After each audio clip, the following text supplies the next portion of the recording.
तो भाई सवाल में ये कहा जा रहा है कि अरिथमेटिक सीक्वेंस ए सब आई मंदरजा झेल फॉर्मूले से दिखाया जा रहा है और ये फॉर्मूला कुछ ऐसा दिखता है जहाँ ए सब आई बराबर है 4 जमा 3 ज़रब आई माइनस ए। और भाई पूछ ये रहे हैं कि इस सीक्वेंस में ए सब 20 यानी 20वीं टर्म क्या होगी।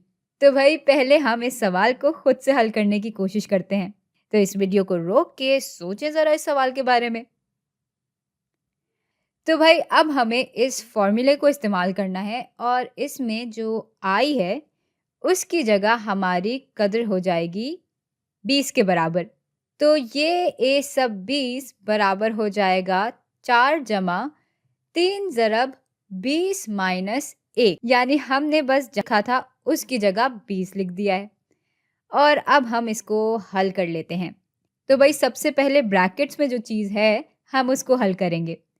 तो 20 माइनस 1 हो जाएगा 19 के बराबर और 3 ज़रब 19 हो जाते हैं 57।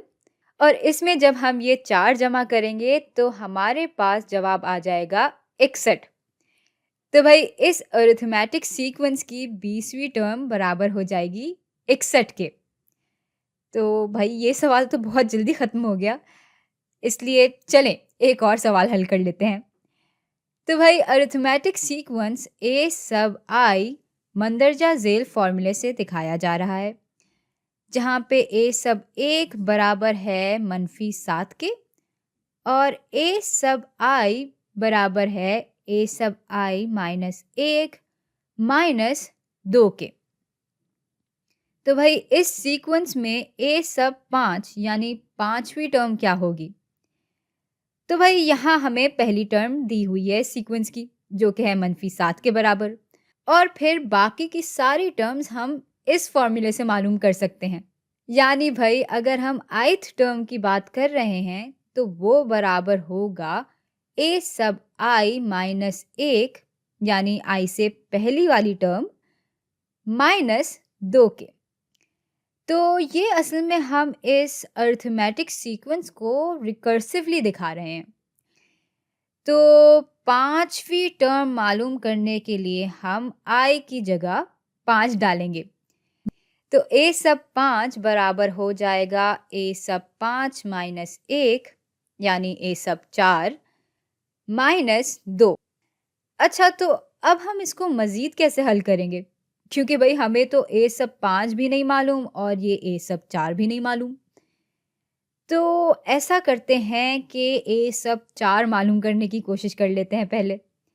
अब इसी फॉर्मूले के तहत ए सब 4 बराबर हो जाएगा ए सब 4 -1 यानी ए सब 3 -2 के।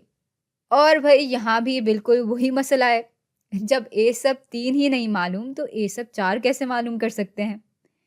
तो चलें अब ए सब 3 मालूम करने की कोशिश करते हैं। तो ए सब 3 बराबर हो जाएगा ए सब 3 -1 यानी ए सब 2 -2 के। और अब चूंकि हमें ए सब 2 की कदर भी नहीं मालूम, तो हम इसको भी मालूम करने की कोशिश कर लेते हैं। और भाई ये ए सब 2 बराबर हो जाएगा ए सब 2 -1 यानी ए सब 1 -2 के। अब ए सब 1 तो शुक्र है कि हमें मालूम है, तो हम इसकी जगह ए सब 1 की कदर लिख लेंगे, जो कि है -7।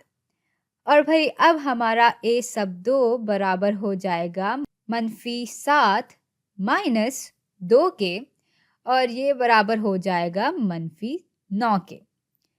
और अब जब हमें ए सब 2 की कदर मिल गई है तो हम ए सब 3 भी मालूम कर सकते हैं। तो यहाँ ए सब 3 बराबर हो जाएगा ए सब 2 यानी -9 -2 के, यानी ये ए सब 3 बराबर हो जाएगा -11 के। चले भाई अब जल्दी जल्दी ए सब 4 भी मालूम कर लेते हैं ताकि ए सब 5 तक पहुंच सके। तो ए सब 4 बराबर हो जाएगा ए सब 3, जो कि हमें मालूम है कि -11 के बराबर है, -2 के, तो ए सब 4 बराबर हो जाएगा -13 के। और भाई हम आखिरकार पहुंच गए हैं इस ए सब 5 तक। तो ए सब 4 हमें मालूम है कि -13 के बराबर है। तो ए सब 5 बराबर हो जाएगा -13 माइनस 2 के, जो कि बराबर हो जाता है -15 के। तो भाई हमारी 5वीं टर्म हो जाएगी -15।